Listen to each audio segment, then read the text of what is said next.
Talk a little InterMiami and find out the latest on what's going on with InterMiami.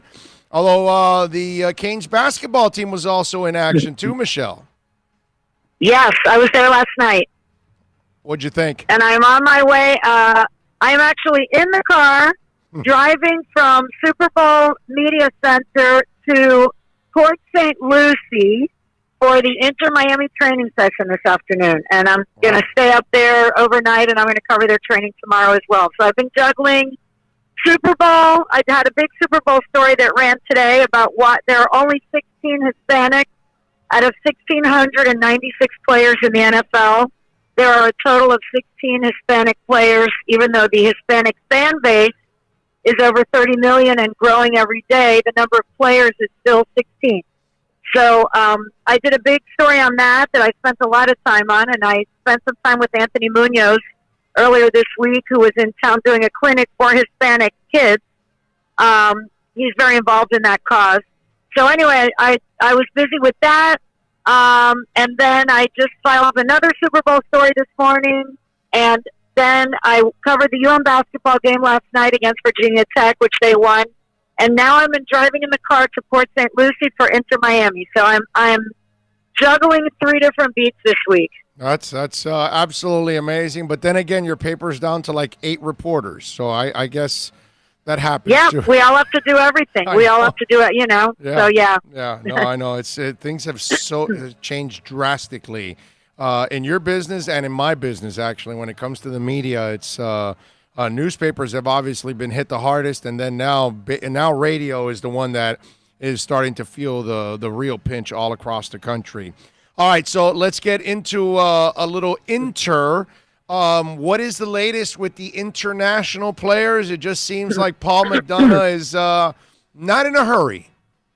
He's definitely not in a hurry, and I know that that's frustrating to fans. And the one thing I can tell you that I've learned in dealing with Paul McDonough for a year now is he really does not care what the noise and the buzz is. He is very much an independent guy, and he believes that he knows what he's doing, and he wants to create a winning team. And yes, they're going to get for sure one big name player. Maybe the second one will also be pretty big name, but he's definitely not in a hurry for negotiating reasons, partly because, the longer you drag out, the more you can negotiate. They are bidding against some top European teams for, these top 2 players. And the transfer window closes on January 31st. So there is somewhat of a deadline of, like this week for them to try to get something done. But he said that if he has to wait and if the player can't come, right away this week, that's fine, as long as they get here, in time to play. And now he did say he does not want to wait till summer. So any player that wanted to play out the rest of this season and then do Champions League or Copa Libertadores, whatever, he said no. He doesn't want a player to start in the summer. He wants a player to start now in the spring. So that is part of the holdup in the negotiations, is some of these players want to play out the rest of their contract, and, they would have to change their position on that if they're going to come to Inter-Miami. So, there's a lot of names floating around out there. Some are true, some are false, some are people they've talked to, but with varying levels of seriousness. So, but he has assured that there are 6 players that are still to be signed for this roster. All of them are going to be internationals. All of their domestic players have been signed. 6 international players are coming. I am hearing, and I believe that at least one will be from Mexico, probably from the team that Diego Alonso coached on, from Monterrey, because he knows those players very well. And clearly, when a coach goes to a new team, he brought a lot of his assistants, and I'm sure he would love to bring whoever he believes is the best quality player from that team. So I think there will be 1 or possibly 2 players that will come from Mexico, and then the rest, I believe the other 4 are going to come from Europe, or maybe 3 from Europe and 1 from South America. I've heard that there's a deal with a Bolivian player who may be connected with Marcelo Claure, who, by the way, owns a team down there, Bolivar. Marcelo Claure is the owner of a Bolivian team, the top team in Bolivia. So there are negotiations going on right now as we speak, and we just have to wait and see who they're going to sign. But I can tell you that Paul McDonough, he built Atlanta, and his way is to bring, in general, he likes to bring young talent from South America or maybe Europe, not someone who's 35 and a huge name and on their way out, but someone who's 25 and a very key player on a really good team, but someone who still has value. So they can come here, be a star, and then they sell them to the European market for a lot of money in 2 years, 3 years. So I think that's his formula, and he's not going to change because bloggers or fans or other people are impatient. All right, so I'm wondering behind the scenes, because I don't even know what kind of truth we're going to get behind this, but I'm just going to make a guess here. I don't think they're doing well on season ticket sales. I don't think. Okay. I don't think. I can't believe it, because I think you're going to have a decent group, but not a great group, because you haven't announced any stars. And that's the thing, and that's the thing that is the hook ultimately. And the season is right around the corner, and you haven't had an opportunity to announce and even market a star. Which, in a perfect world, you would have had your star months ago, and you would have been selling the team and the star for months now, and that would have built the momentum. Do you think there's any truth to my guess that they got to be hurting a little bit, and they got to be behind on their pace on the business side, because we are a star-driven type town, and yes, so far, absolutely, I haven't seen the stars yet. There are no stars. No, there's no stars right now on this team. There are no stars. There are a lot of good players that put them all together, and as a group combined, they may make an amazing team. But as of right now, and he knows, he said that the players that are left to sign are, in his words, special players who will put us over the top. Right. That's what he said. Special players who will put us over the top. And yes, that will also put the ticket sales over the edge, because as of right now, you're right. There are some people, the diehards, like my husband bought a season ticket. He's going to go. Me too. No matter what. I bought season tickets. I bought a group of season tickets. I bought with John Morales and Ari Ozer and those guys. We all got season tickets. Right, so the diehards bought tickets, and I do know a lot of people. Actually, most of the suite seats are gone, as far as the suites and the VIP and suite areas. The club boxes, that kind of thing. Those are almost all sold out. Yeah, but the regular seating. But remember, we're talking about a stadium that really doesn't have what.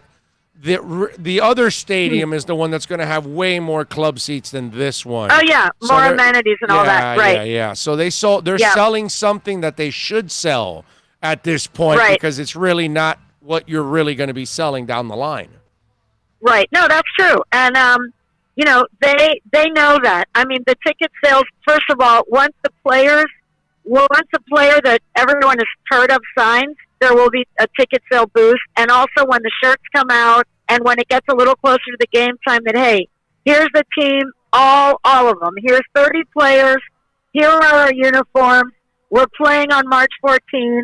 I don't think there's any question that they're going to sell the tickets, but I do think that you're right, that because they're behind on everything is happening later than anybody expected, that the ticket sales will probably also come later. And also, to be honest, Miami has never been a big season ticket type of place. This is a place where people at the last minute and walk up. And in Latin America, there's no such thing as season tickets. That doesn't even exist. So most Latin American and Central American fans, they don't have a season ticket package to go watch Boca Juniors or whatever. You go and people go on the day of the game and wait in long lines. And that's part of the culture of soccer in most of the world. It's not like here where you buy season ticket packages and they have events for the season ticket holders. And that's a very American culture thing. And this team is very, very Hispanic. So, I think it'll definitely sell, but I do think that it won't sell as fast until they get the names. They need the big fish. They need the big fish. Right now they have a bunch of guys who are good, and I feel like they're bonding and they're gelling. Like I'm driving up to Port St. Lucie. They're training at Club Med.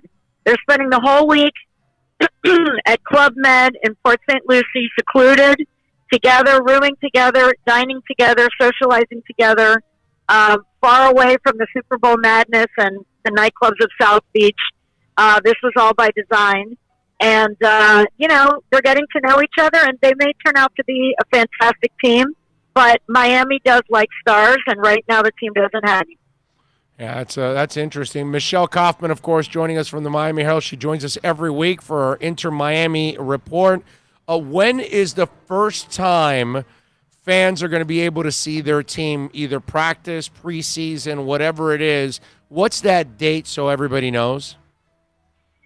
The first date they can see them play is February 15th, the day after Valentine's Day.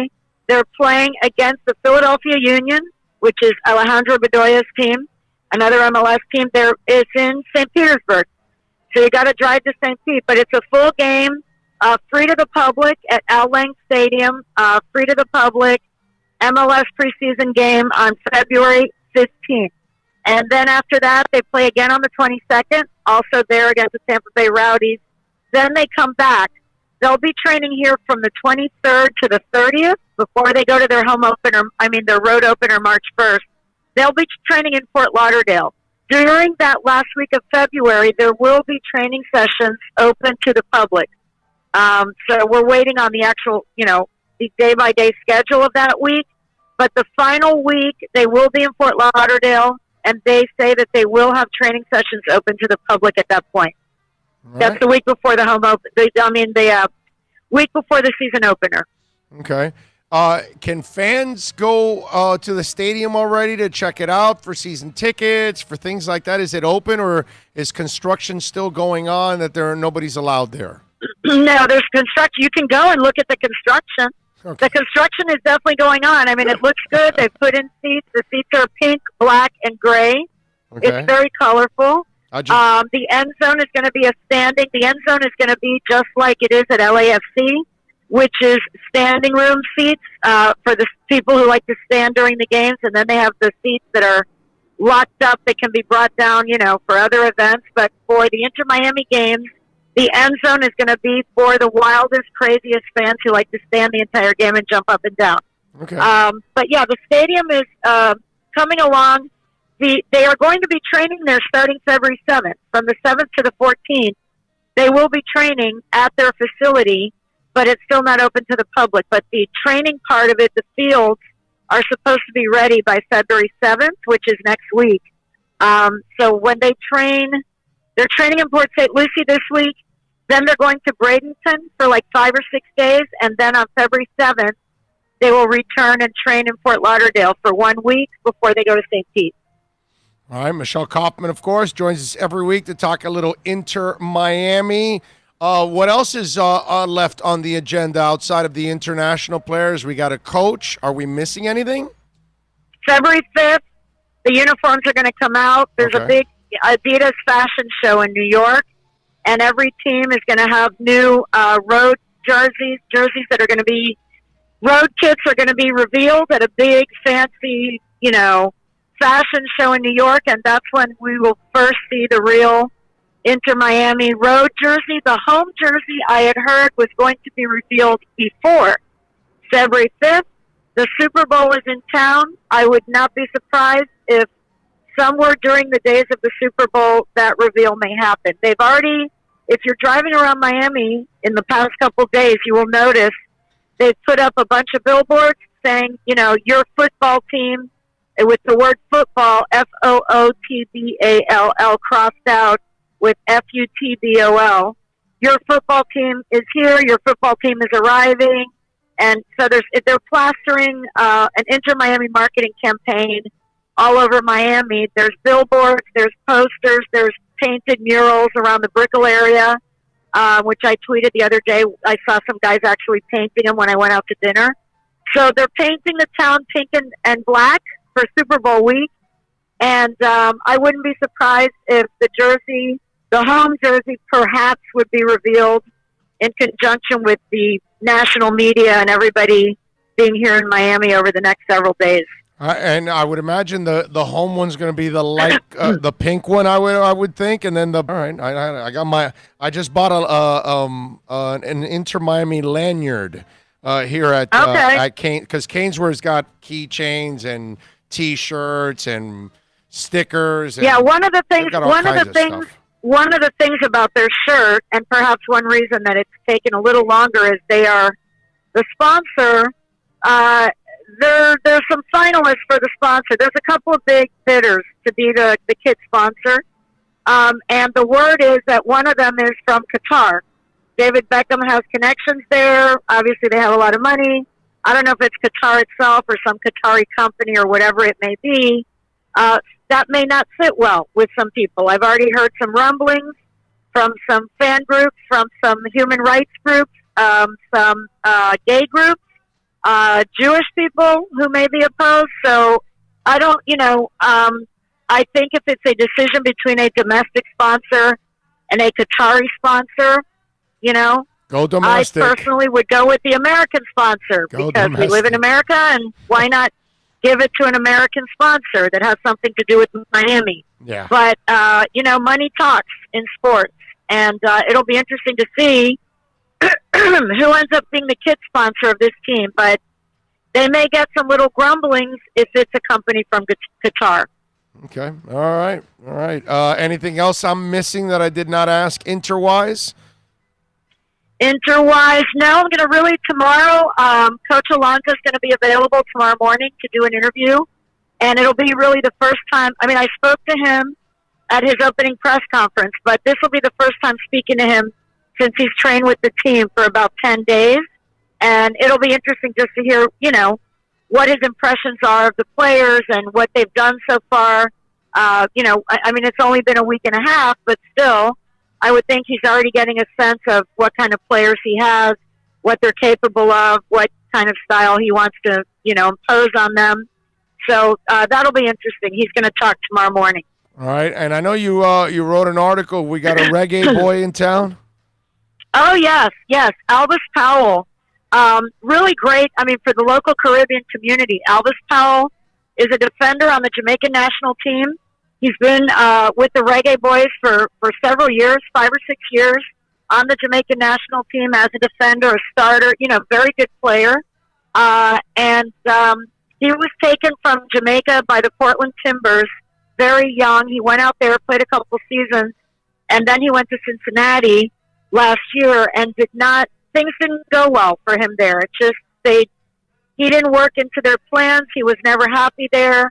Based on the interview that he gave with us, he pretty much trashed Cincinnati, left, right, and center, and basically said, well, they're a good team. I wish them well, but things are very, very different here.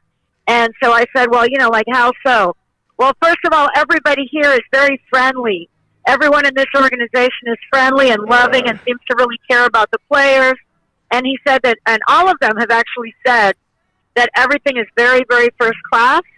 Everything from their accommodations, they're in Club Med this week. Everything from their accommodations to the training facilities to the transportation, everything that's been, having to do with the training camp, the players have been very, very impressed. The ones from South America and the ones from other MLS teams.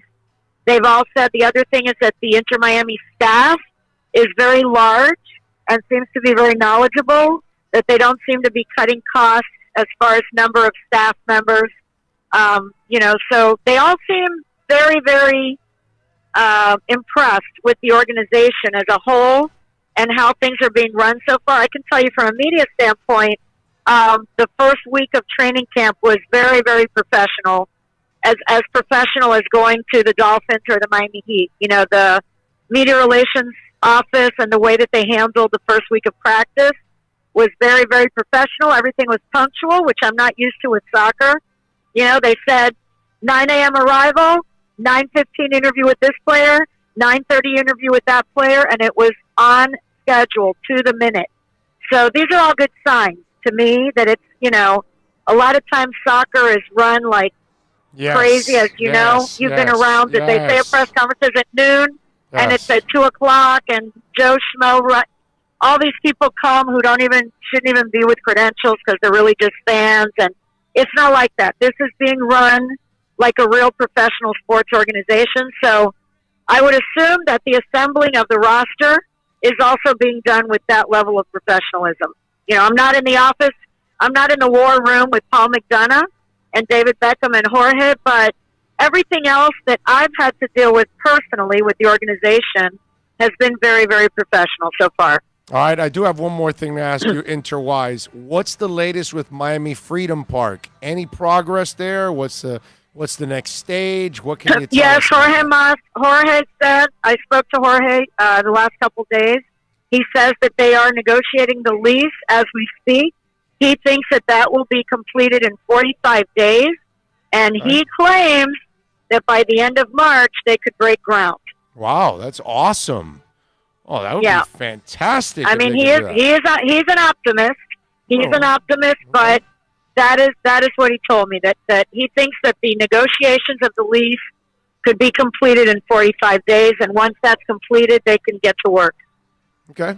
All right, good. So what's been your Super Bowl experience? What's been different this time around compared to the other ones you've covered here? You know, what's different? It's the same. It's always the same. It's these 6,000 reporters, 6,000 media are in town for this event, and everybody's tripping over each other and trying to get something original when it's hard because everybody's, everyone's everywhere, and it's hard to get anything one-on-one when there's so many people around.